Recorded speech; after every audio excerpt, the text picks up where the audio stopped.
Water.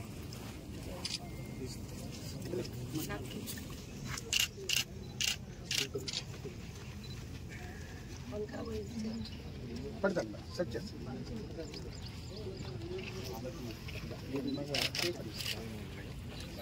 Madam madam ఒకసారి జరగండి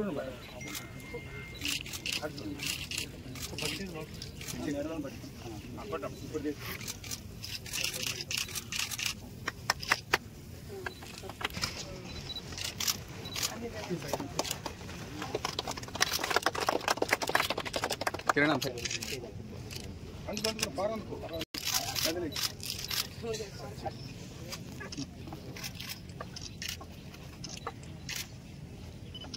sir look here sir here sir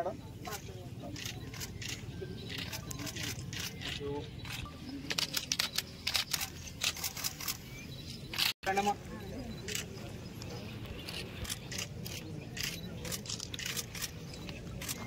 okay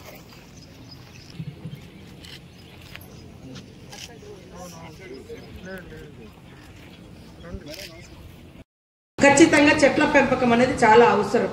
అదే విధంగా ఒక చెరువు ఉంది, ఆ చెరువులో నీళ్లు కూడా మరి చాలా మే నెలలో చాలా అంటే ఎండలు ఉన్నప్పుడు కూడా అందులో నీళ్లు ఉండాలంటే ఆ చెరువు చుట్టూ ఖచ్చితంగా చెట్ల పెంపకం ఉండాలి. సూర్యరశ్మి అనేది డైరెక్ట్గా భూమి మీద పడితే ఆ భూగర్భ జలాలన్నీ కూడా అడగంటిపోతూ ఉంటాయి.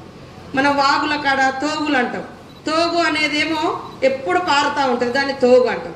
వాగు అనేది ఏంటది, వరద వస్తుంది వెళ్ళిపోతుంది, అందులో నీళ్లు ఉండవు. కానీ నీళ్లు కూడా ఒకప్పుడు ఉండేది, ఎట్లా ఉండేదంటే చుట్టూ దానికి చెట్లు ఉండేది. కానీ ఇప్పుడు మన వాళ్ళు మొత్తం చెట్టు కొట్టేస్తే వాగుల దగ్గర కొట్టేస్తున్నారు, గుంటల దగ్గర తీసేసి దాంతో ఎక్కడికక్కడ చెలిమల నీళ్లు కూడా దొరకతా ఉంది.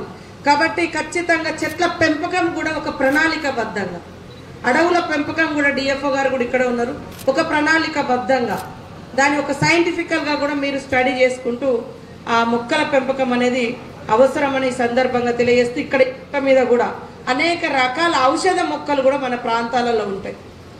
అన్నిటికీ మరి మెడిసినే కాకుండా ఔషధాలతోటి కూడా ఆ మొక్కలతో కూడా మరి మెడిసిన్ తయారవుతూ ఉంటుంది. అలాంటి రాను రాను కనుమరుగైపోయేటువంటి పరిస్థితి కూడా వస్తూ ఉంది. అదే కాకుండా మైనింగ్స్ కూడా ఎక్కువ